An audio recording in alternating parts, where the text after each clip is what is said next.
dimulai dari ketidaknetralnya Presiden Joko Widodo saat menunjuk Ketua Panitia Seleksi Komisioner dan Badan Pengawas Pemilu Republik Indonesia atau Bawaslu, seorang anggota staf kantor staf Presiden, dan loyalis Presiden Joko Widodo. Akibatnya, proses yang tidak netral sedari awal itu telah menyebabkan pelanggaran azas dan prinsip penyelenggaraan pemilu sebagaimana disebut dalam konstitusi dan undang-undang pemilu, yaitu antara lain jujur, adil, mandiri, akuntabel, efektif, dan efisien. Penempatan figur yang memiliki konflik kepentingan tersebut sedari awal menyebabkan integritas penyelenggara pemilu telah dinodai dan menyebabkan integritas lembaga penyelenggara pemilu KPU, Bawaslu, dan DKPP didelegitimasi dan dirusak sehingga berada di titik memalukan.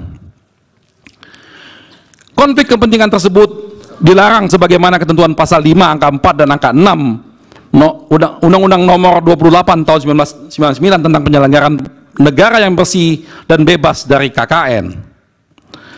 Penempatan orang-orang presiden atau all president men dalam lembaga penyelenggaraan pemilu baik KPU, Bawaslu, dan DKPP selain memperlihatkan tindakan yang tidak jujur dan tidak adil, juga memperlihatkan betapa tidak profesionalnya presiden dalam mengelola negara, dan semua hal itu juga bertentangan dengan azas dan prinsip penyelenggaraan pemilu.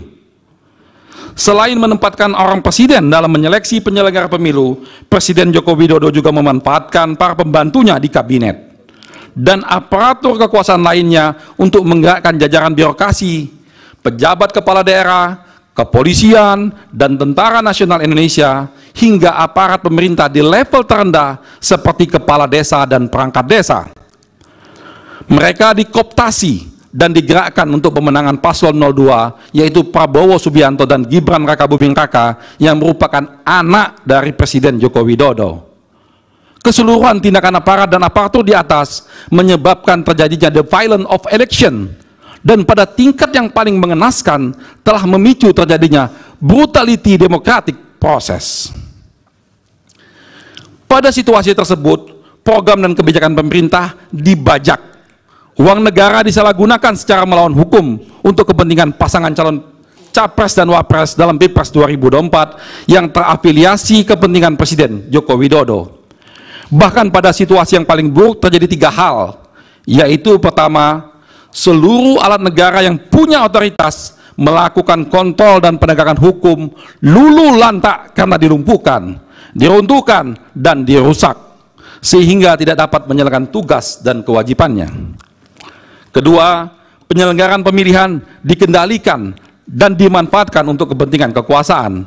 Serta ketiga, partai politik sebagai instrumen penting dalam melakukan kontrol terhadap jalannya kekuasaan presiden diperangkap, dijinakkan, diancam dengan kriminalisasi kasus hukum, sehingga menjadi tidak independen, tidak akuntabel, dan tidak efisien, sehingga tidak dapat secara optimal menjalankan kewenangannya. Mensikapi tragedi dalam proses elektoral di atas, negara memiliki peradilan konstitusi untuk menegakkan supremasi konstitusi